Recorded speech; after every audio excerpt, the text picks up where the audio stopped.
Di video kali ini kita akan membahas tentang pemberontakan DITII di Jawa Tengah.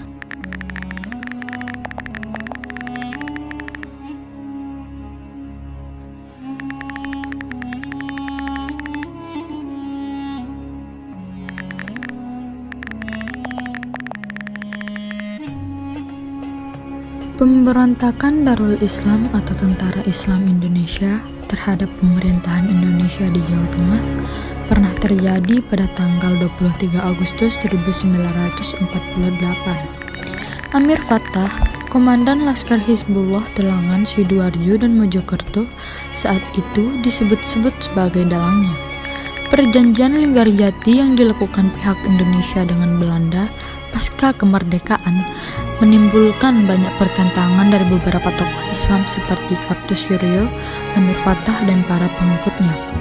Cornelis van Dijk dalam buku Darul Islam, sebuah pemberontakan, menjelaskan pada Februari 1947, Amir Fattah beserta para pasukan Hizbullah ditugaskan mengawal Kartosuryo ketika pergi ke Malang, tepatnya untuk hadir sidang paripurna kelima Komite Nasional Pusat.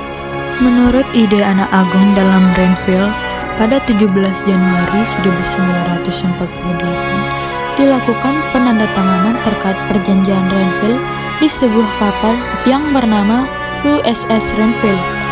Dinas Sejarah Militer Kodam 7 Diponegoro dalam sejarah Rumpun Diponegoro dan pengabdiannya menerangkan, salah satu isi Renville ternyata memaksa kekuatan militer pihak Republik Indonesia yang masih ada di wilayah pendudukan Belanda dipindahkan ke daerah yang ditetapkan sebagai wilayah Indonesia. Dengan cepat, pada akhir Januari, para TNI yang masih berada di wilayah pendudukan Belanda ditarik mundur atas perintah Muhammad Hatta. Berdasarkan catatan Iko Loren dalam gerakan DITII di Jawa Tengah, pemberontakan ex-Battalion 426 dan pengaruhnya terhadap kehidupan masyarakat di Kalteng tahun 1950 sampai 1952, TNI ketika itu pergi ke Banjarnegara, sedangkan pasukan Hizbullah pindah ke Wonosobo.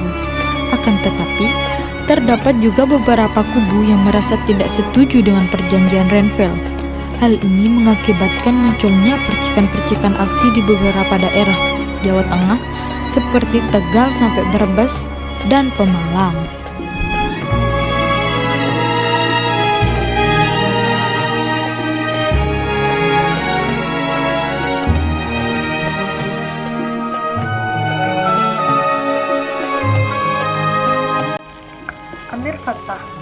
Amir Fattah Wijaya Kusuma alias Syarif Hidayatullah yang berasal dari Korea Cilacap adalah Komandan Laskar Hizbullah di Telangan Sidoarjo dan Mojokerto.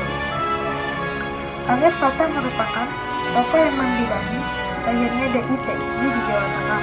Semula ia sangat setia kepada RI, kemudian sikapnya berubah dengan mendukung gerakan DITII. Perubahan sikap tersebut terjadi karena beberapa alasan. Yang pertama, terdapat persamaan ideologi antara Amir Fattah dengan Kartosuryo. Keduanya sama-sama mendukung ideologi Islam. Syekh Haji Abbas Abdullah atau Abbas Abdullah lahir di Padang, Jepang, pukul 50 Kota tahun 1883. Ia merupakan putra dari Syekh Abdullah, salah satu ulama terkenal di Minangkabau. Ia mempunyai 6 istri dan 13 orang anak. Abbas Abdullah dan beberapa ulama lainnya merupakan pendiri Sumatera Tawalid serta pemimpin Surau Padang Jepang pukul 50 Kota Sumatera Barat. Hubungannya dengan Amir Fattah yaitu ketika pasukan Hizbullah yang ketika itu dipimpin oleh Abbas Abdullah memutuskan untuk pergi ke wilayah sengketa Indonesia Belanda Brebes, Jawa Tengah. Di saat ia mendirikan pasukan Mujahidin yang oleh pemerintahan sementara disebut sebagai Majelis Islam atau MI. Di pertengahan 1948, Amir Fattah juga pergi ke Brebes dan akhirnya menjadi Jenderal Mayor pimpinan Abbas Abdullah. Dan Abbas Abdullah meninggal pada tanggal 13 Juni 1947 pada saat ia berusia 74 tahun karena penyakit asma. Kiai Sumolangu, salah satu kiai yang berjasa besar dalam masa revolusi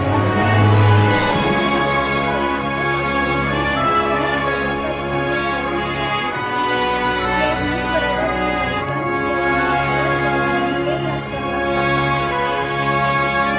Kiai Sumolangu juga memimpin pasukan Hizbullah Sabilullah disebut Angkatan Umat Islam. Ayahanda Kiai Sumolangu bernama Syekh As-Sayyid Abdul Rahman.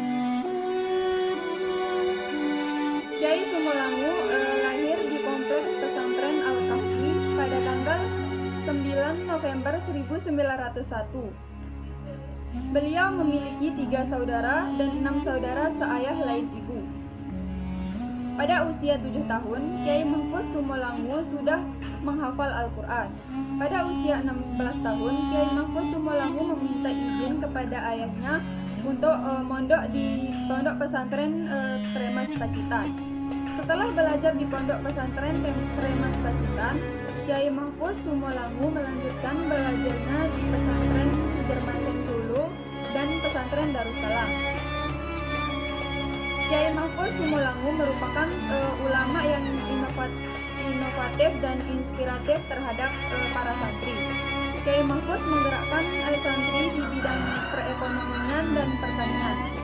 Pada tahun 1940-an, Kiai Mahfuz Sumolangu menggerakkan usaha di bidang kopra, industri minyak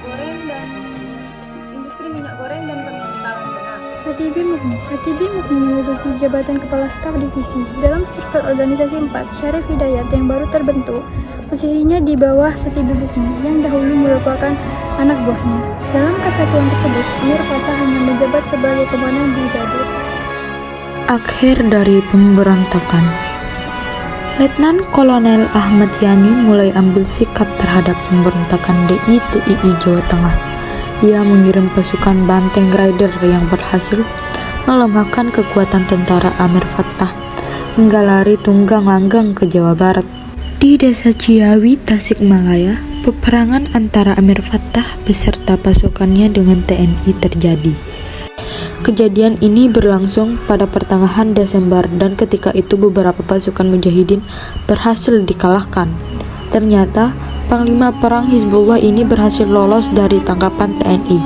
Baru pada tanggal 22 Desember 1950, ia mendapatkan hadiah dari perbuatannya dengan dibekuk saat berada di desa Cisayong, Tasikmalaya. Amir Fattah dipenjara selama 2 tahun, lalu ia dibebaskan. Ia mendapatkan izin untuk berpergian ke negara lain setelah itu. Pertama, ia pergi ke Amerika dan Eropa hingga akhirnya memutuskan menetap di Korea Selatan.